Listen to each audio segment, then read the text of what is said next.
All right, wonderful. Well, thanks for the introduction, Eric, and thanks everybody for joining today to learn a little bit about what the 75th Innovation Command does and how we have some potential opportunities to partner.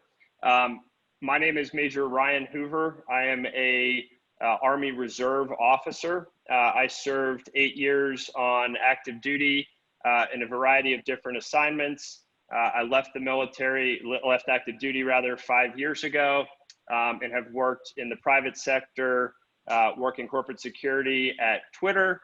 I also worked in manufacturing, sales, and in my current role, my day job is as a technical sales specialist with IBM Security. So I'll just kind of jump right into this and just kind of give you an overview of kind of what our command does. And how we engage with partners in different geographies to try to identify new technologies that can answer Army requirements. So the 75th Innovation Command is a relatively new organization.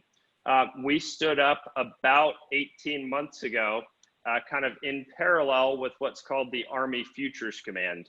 So the Army Futures Command is a 4-star headquarters that's really responsible for taking ownership of Army modernization efforts. So that's kind of getting the Army of today to bring the technologies and the solutions that get us to the Army of the future. We're really based around kind of this technology scouting mission, and I'll get into that a little bit further. But pertinent to our discussion, this is really about kind of our values, and that's curiosity and collaboration. So we really are reaching out to kind of non-traditional technology partners to collaborate with them. Also wanted to mention on the line today, Ray Reagan didn't introduce himself as such, but he's actually a peer of mine. So Ray is a co-founder, and he's also a fellow tech scout and an Army Reserve major as well. So I'll kind of open it up at the end to Ray to see if he has any other insights that he'd like to share as he kind of walks through a lot of the same shoes that you guys have. So really, as they stood up this 75th Innovation Command, the impetus behind it was, you know, we have this requirement to identify new technologies, and we have this pretty robust reserve component of citizen soldiers that, you know, have a day job that's relevant to modernization efforts, but also have that connectivity to the military as well.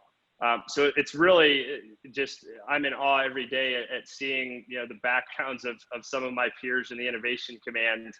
You know, we have folks that are CEOs of small companies and big companies. You know, we have, you know, a fellow major of mine is the innovation officer for the city of San Jose.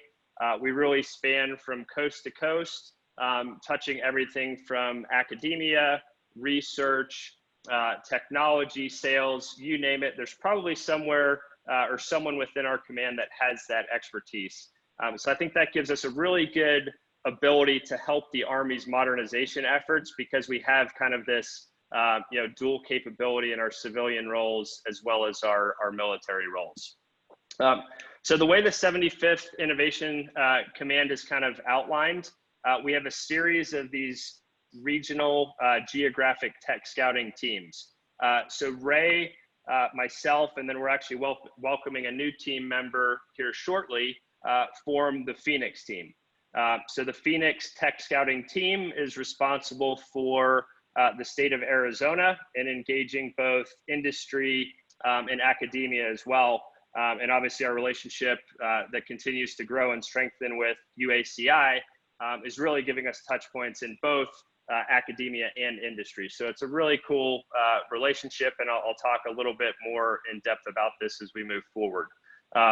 You know, I wanted to kind of highlight this so you can see, you know, if you have colleagues or folks in other geographic areas that may have, you know, a technology that we could bring into the fold, you know, we're not just limited to Arizona. We really cover the entire United States.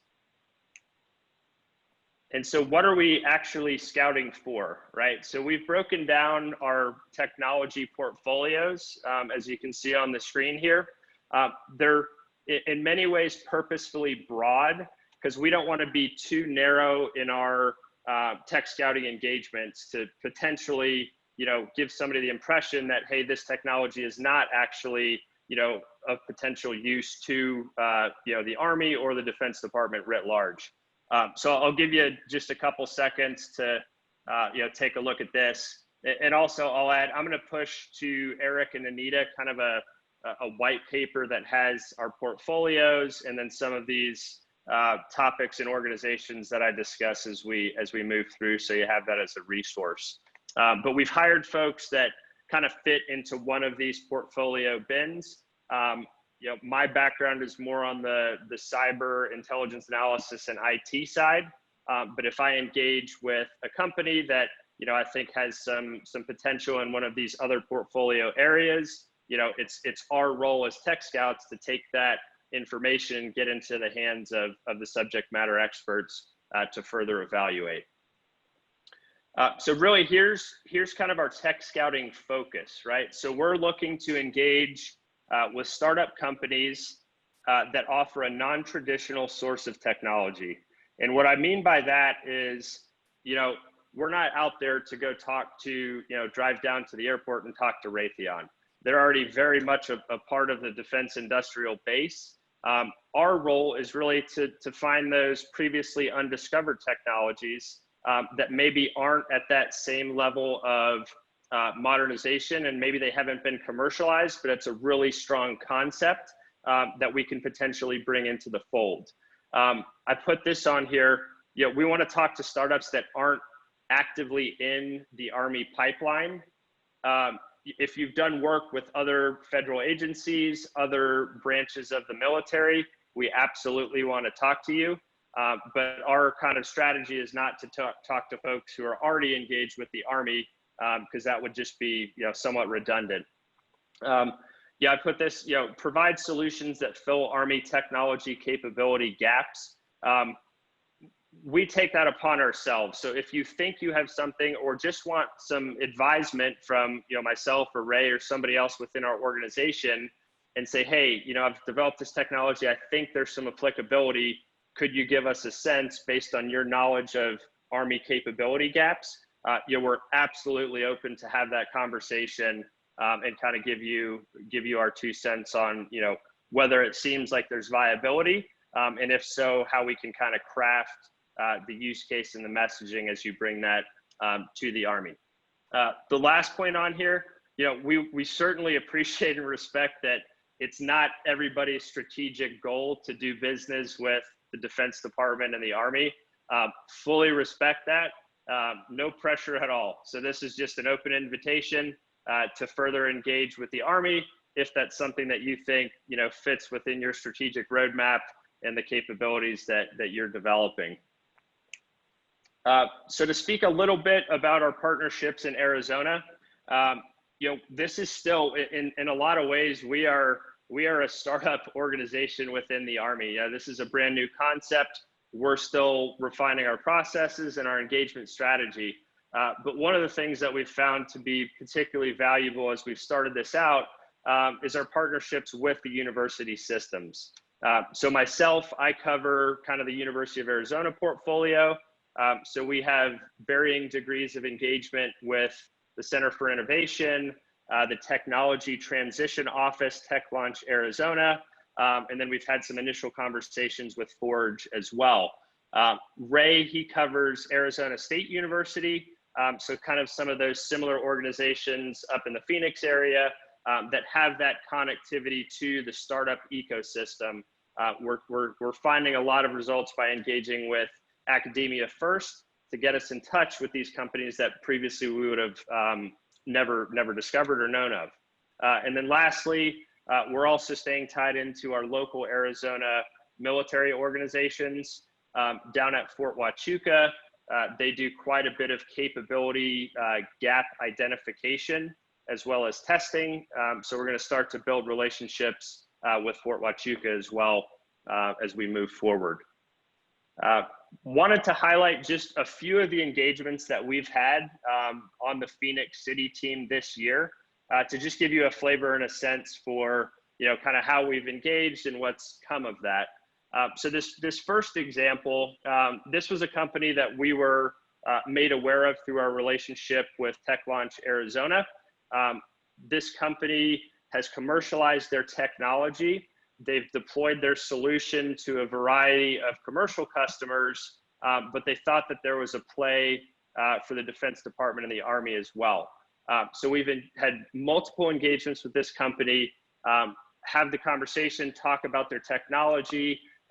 Those of us on the tech scouting side, we kind of apply our historical understanding of military operations and Army requirements to help kind of craft the narrative and see if there's an applicable use case. This information, we package it up, we submit it to our higher headquarters, and then that gets pushed out to other stakeholders. So this particular use case was, very near and dear to my heart as a service member, because we have a significant issue, fighting the battle against suicide that a lot of soldiers struggle with. But this particular technology, we're still kind of in an exploratory phase, but it's gone up to very high levels within our organizations for further consideration. Earlier this week, met with another company that actually, they're very early stage, but very promising. And so they've developed a technology, or in the process of developing a technology to kind of streamline a very common defense process, and that's to track organizational charts, update contact information, and that sort of thing. Additionally, we've met with other folks who work in the artificial intelligence and machine learning space to bring that technology to analyze satellite imagery and full motion video. And then the last company that I wanted to highlight deals, they've commercialized their technology and they look at identity theft and data aggregation and analysis. So those are just a couple examples of kind of what we've done over the past year as we've gotten the tech scouting team up and running in Arizona and where that's leading. I think it's probably worth noting at this point, we are not a funding element, right? So unfortunately, the Department of the Army didn't give me and Ray and the rest of us bags of cash to dole out. So really what we've focused on is making sure that we can inform and share knowledge with startup companies, and then also serve as that sounding board and that person who can open up the door, conduct a warm handoff based on our knowledge and our connections within the Defense Department innovation ecosystem. So speaking of which, one of the things, if you've started to look at doing business with DoD, is there are a lot of players out there. This is not a comprehensive list. This is just a small sampling. So all of the service components, with the exception, I think, of the Marine Corps, have stood up some similar organization with a similar charter to our Innovation Command for the Army. One of the things we've started to do, if we identify a technology and maybe it doesn't directly speak to an Army capability requirement, but we have, through our kind of day-to-day innovation officer tech scouting work, are aware of other organizations within the innovation ecosystem that have that requirement, we can take that and share information cross-organizationally. So if it doesn't necessarily make sense for the Army, but there's some application in the Navy, that's something that we can certainly be made available to help you all, connect the dots and get in touch with the right folks. So to kind of tie things together, so I just wanted to speak to a couple opportunities to engage in kind of some formalized processes. So the first one I wanted to discuss is called the X-Tech Search. So this is a program that's sponsored by this really long organization called the Assistant Secretary of the Army for Acquisition, Logistics, and Technology. So this organization is one of the other kind of primary drivers of modernization and technology acquisition. So twice a year, they do a call for topics, and they cast a pretty wide net. So it's not super directed, but you can submit a white paper. like us, they're not looking for major prime defense contractors. They're looking for startup companies that have a dual use solution that can be applied to some sort of Army capability gap. There's some cash awards at the end of each of these phases that are listed here. And one of the benefits, I had the privilege to actually serve as a judge for the 5th iteration of this event.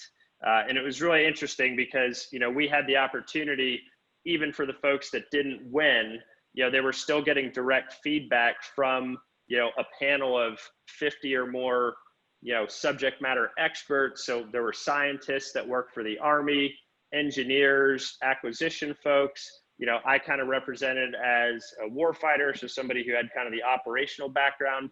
So it's really a fairly low barrier to entry, but you can get some really positive feedback from folks that can help kind of inform your way forward. So there's some value added in participating. I haven't seen the posting for the next iteration, but that's certainly something that we'll share out to leadership at UACI and other partners, so that when that comes available, folks can take a look and see if that would make sense for their company. And then the next kind of opportunity that I wanted to discuss, so this is not within the Innovation Command, this is one of our partners across the DoD ecosystem. So SoftWorks is an innovation entity that supports the U.S. Special Operations Command. And they have a really neat event, and I actually just met with their director earlier this week who shared this information with me, but she encouraged folks to take a look at Tech Tuesdays.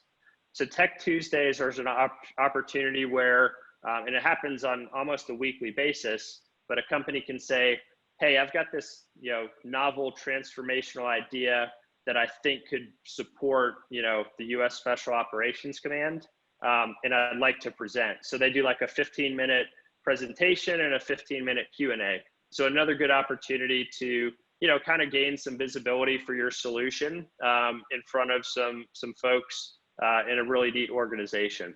And I've got the link on there. I'll make sure you get this as part of the kind of the white paper and the list of resources, so you can follow up as well. That was kind of what I mostly wanted to highlight.